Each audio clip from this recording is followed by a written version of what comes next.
Hi, and welcome back to the African Cinema Podcast. Now, for this episode, we will be exploring the rise of Kenyan cinema from its colonial beginnings to its very recently established digital future. This episode will be a bit different from the others that we've done. For this episode, we will be trying to contain everything actually into one specific episode. So tell me if you like this format. I would be happy to know if this format is something that you guys would like to listen to. And if you prefer the old one, again, let me know. Okay, so cinema arrived in Kenya with the colonial era. Early screenings were foreign travelogues and documentaries shown to settlers and soldiers.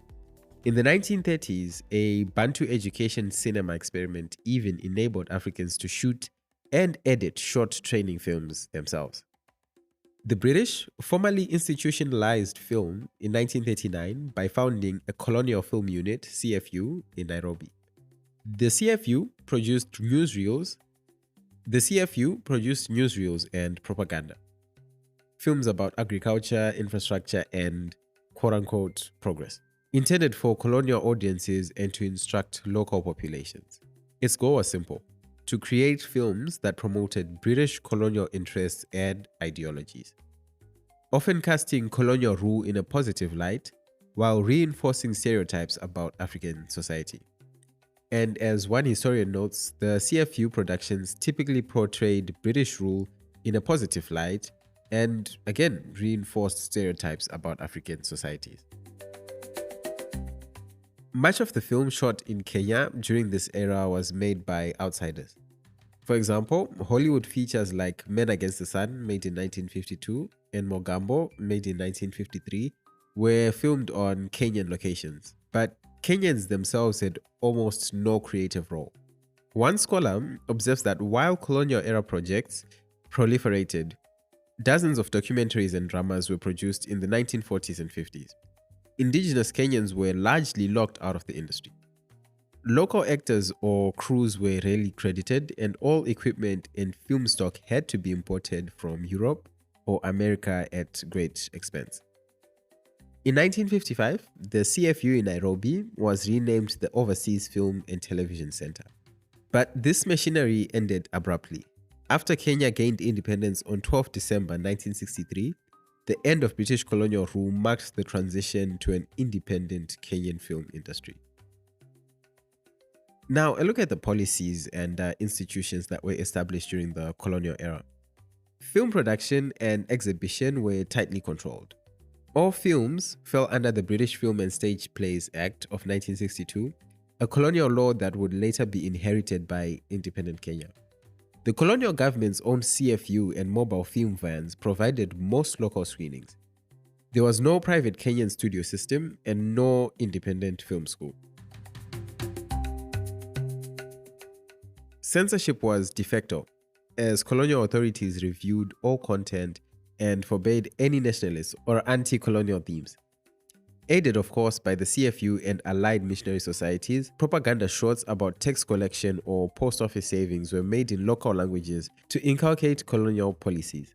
The CFU's focus on education and propaganda meant that local cinemas, where they actually existed, mostly showed American or British feature films to European audiences, while Kenyans saw Western adventure films or government documentaries.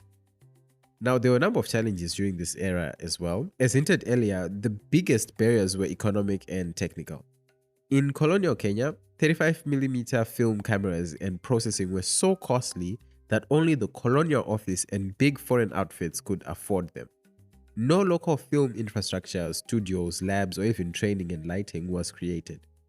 In short, by 1963, Kenya had almost no indigenous film industry to hand over at independence.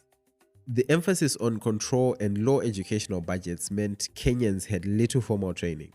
As one scholar observes, Britain made only half-hearted attempts to develop an indigenous film industry, and then upon independence cut off support, leading the fledgling local film sector to collapse under the lack of funding or equipment. In colonial cinema, Kenyan people were shown mainly as colonial subjects or primitives to be civilized, not as protagonists. Colonial documentaries and features focused on exotic wildlife or labor in the fields, rarely on Kenyan life or viewpoints. Even tourist films cast Africans in the background. As a result, colonial era cinematic narratives were almost entirely foreign. For context, the Hollywood film Out of Africa, though made in 1985, well after independence, would later epitomize how Western cinema crafted colonial Kenya from a European perspective. No major film of the colonial era gave a truthful Kenyan voice. These productions can also be critiqued through a post-colonial lens.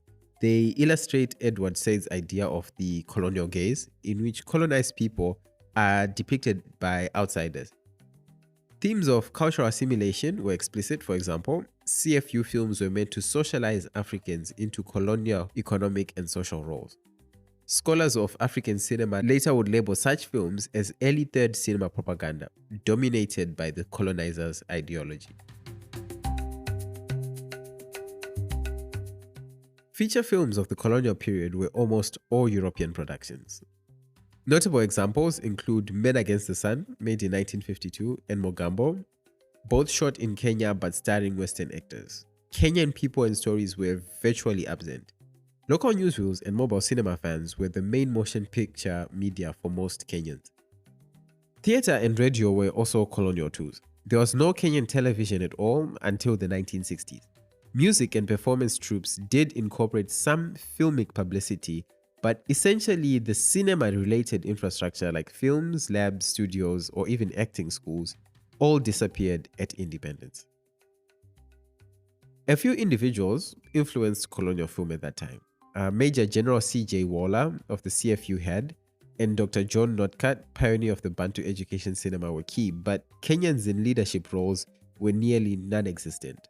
The seeds of Kenyan storytelling would be planted by independence leaders, but in 1963, no Kenyan film commission or local production company existed.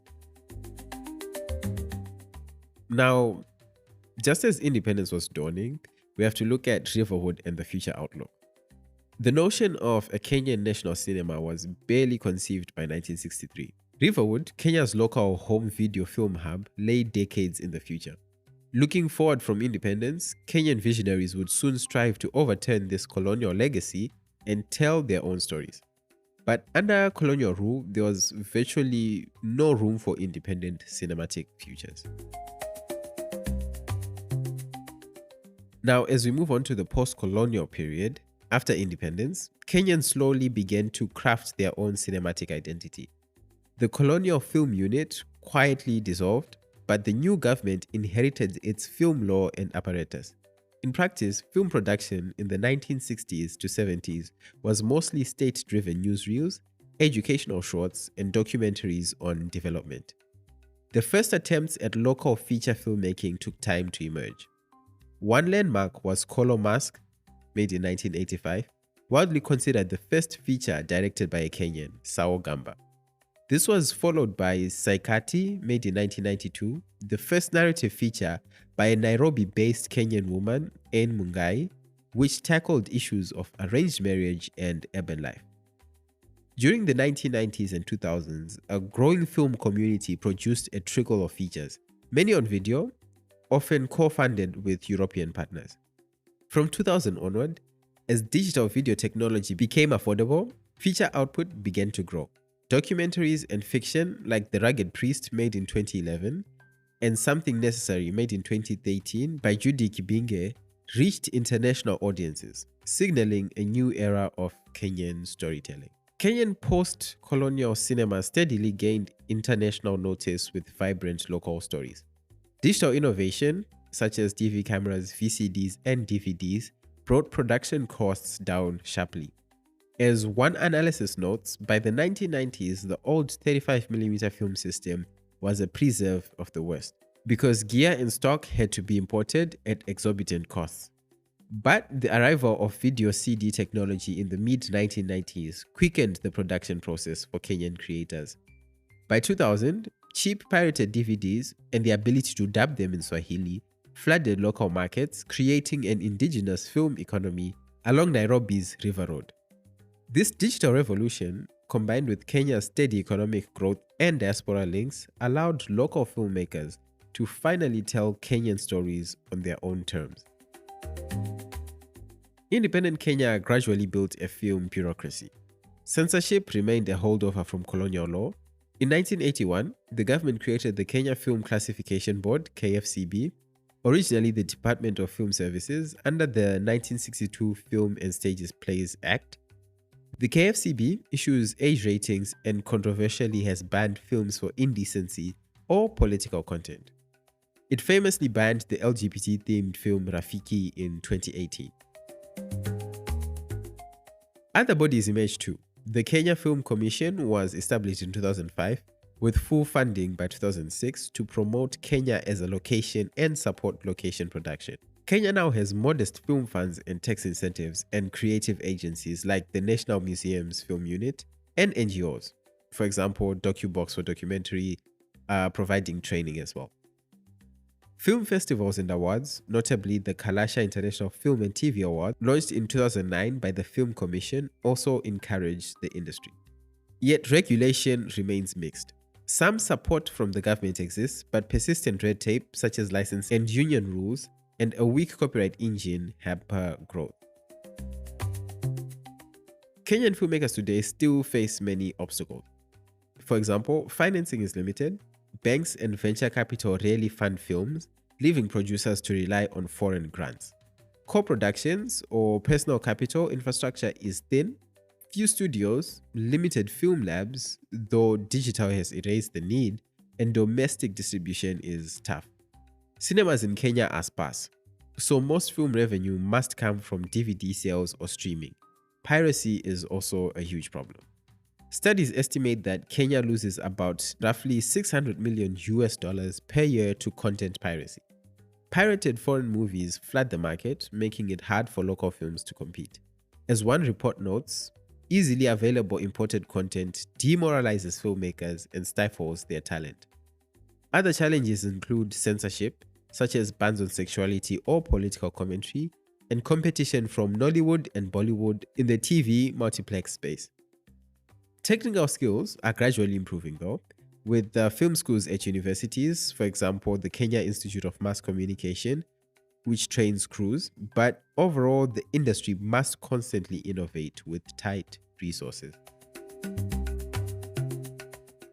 Now, looking at the representation of Kenyans in front of the screen, in contrast to the colonial era, contemporary Kenyan cinema centers local voices and issues. Filmmakers use Kenyan cultural framework. Language diversity is embraced. Many films blend Swahili, English, and tribal languages. Urban-rural dynamics and ethnic tensions seen in Nairobi Half-Life made in 2012 and Togetherness Supreme made in 2010 are common themes. Social issues like gender equality, corruption, and diaspora experiences feature prominently. For example, Wanuri Kaius From a Whisper, made in 2008, deals with the 1998 Nairobi bombings aftermath, while her later Rafiki, made in 2018, made headlines for portraying a lesbian romance in Nairobi and was controversially banned at home. Another woman director, Judy Kibinge, tackled post-election violence in Something Necessary, made in 2013. Even Kenyan cinema's aesthetics have become a point of discussion. Wanuri Kahiu talks about Afro-futurism and Afro-bubblegum as joyful lifestyles in films like Rafiki, challenging somber outsider depictions. In short, modern Kenyan films actively define Kenyan identity on screen, often critiquing or subverting the colonial legacy. In this way, Kenyan filmmakers often align with post-colonial film theory and African cinema movements. Concepts like third cinema, which is more on the anti-imperial filmmaking, apply. Many directors see their work as reclaiming African narratives. Indigenous knowledge and oral storytelling traditions also influence the film styles. Academics note Kenyan cinema's blend of social realism and myth. For example, Kati Kati, made in 2016, mixes psychological drama with supernatural folklore. Gender theory and queer theory have also entered critiques. especially after Rafiki sparked debates on African LGBT rights. Overall, Kenyan cinema is often discussed in terms of decolonizing the screen and exploring vernacular modernism, making global film languages reflect Kenyan life.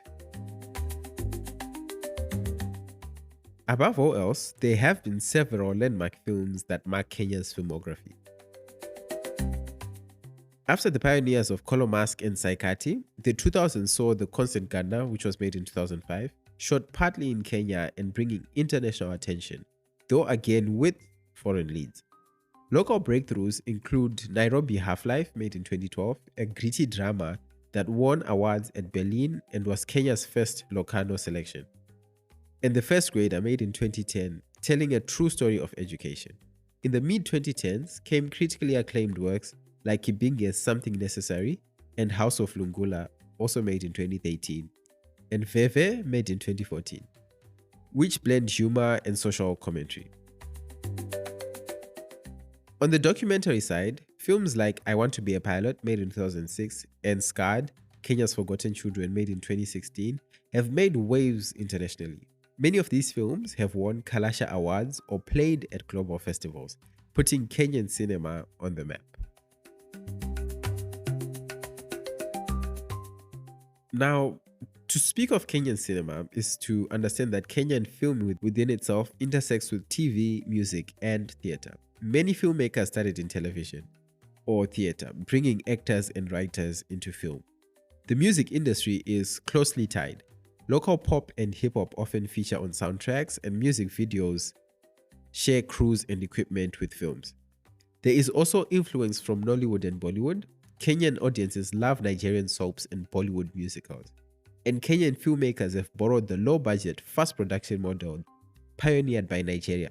Riverwood itself was inspired by Nollywood's success. In recent years, global streaming platforms like Netflix, Showmax, and Amazon Prime have begun to commission or acquire Kenyan content. For example, Netflix's Queen Sono and Lioness, or Showmax's Kenyan series, which have changed distribution. The TV industry's growth, local soap operas like Mali, Selena, or Town Criers has also incubated talent for film. A creative community drives Kenyan cinema. Notable directors include Wanuri Kahiu, Judy Kibinge, N. Mungai, Wanjiru Kinyanjui, and Cheich Ndiaye. Producers like Moses Wafula and organizations like DocuBox or the Hot Sun Foundation have been instrumental. Film critics and festivals such as Nairobi Film Festival, Amakula East African Film Festival cultivate audiences, and the Kenyan Film Commission and Kalasha Awards promote the industry. Even international Kenyans, such as Emmy-winning director Sem Soko, bring attention back home.